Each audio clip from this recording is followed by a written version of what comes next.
Hello കൂട്ടുകാരെ, welcome back to your channel Black Coffee. ഇന്ന് ഞാനൊരു നാടൻ സാമ്പാറിൻ്റെ റെസിപ്പിയായിട്ടാണ് വന്നിരിക്കുന്നത്. എല്ലാവർക്കും സാമ്പാർ ഉണ്ടാക്കാനൊക്കെ അറിയാം, എന്നാലും ഞങ്ങൾ ഉണ്ടാക്കുന്ന രീതി ഒന്ന് കാണിച്ചു തരാം.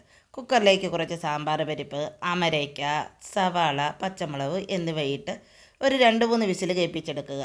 പച്ചക്കറികൾ ഇതിൻ്റെ കൂടെ ഇടില്ല, അത് രണ്ടാമതാണ് ഇടുന്നത്. ഇത് വെന്തതിന് ശേഷം നമുക്ക് ആവശ്യമുള്ള പച്ചക്കറികളെല്ലാം ചേർക്കുക. നമുക്ക് ആവശ്യമുള്ള പച്ചക്കറികളെല്ലാം കഷ്ണങ്ങളാക്കി ഈ പരിപ്പിലേക്ക് ചേർക്കുക. അതിലേക്ക് ആവശ്യത്തിന് മഞ്ഞൾപ്പൊടി, ഉപ്പ് എന്നിവയിട്ട് കുക്കർ അടച്ചു വെച്ച് ഒറ്റ വിസിൽ കേൾപ്പിച്ചെടുക്കുക. അപ്പം നമ്മുടെ പച്ചക്കറികളുടെ സാധനങ്ങളെല്ലാം വെന്തിട്ടുണ്ട്. അതിലേക്ക് കുറച്ച് വെണ്ടയ്ക്കായും തക്കാളിയും ഇട്ട് ഇനി കുക്കർ അടയ്ക്കേണ്ട, തുറന്ന് വെച്ച് തന്നെ വേവിക്കുക. ഇതിൽ സാമ്പാർ പൊടിയല്ല നമ്മൾ ചേർക്കുന്നത്.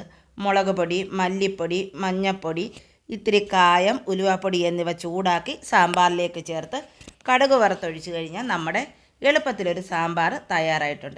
മല്ലിയില ആവശ്യമുള്ളവർക്ക് അതും കൂടി ചേർത്ത് ഉപയോഗിക്കാവുന്നതാണ്. എൻ്റെ കയ്യിൽ മല്ലിയില ഇല്ലാഞ്ഞതുകൊണ്ടാണ് ഞാൻ ചേർക്കാഞ്ഞത്.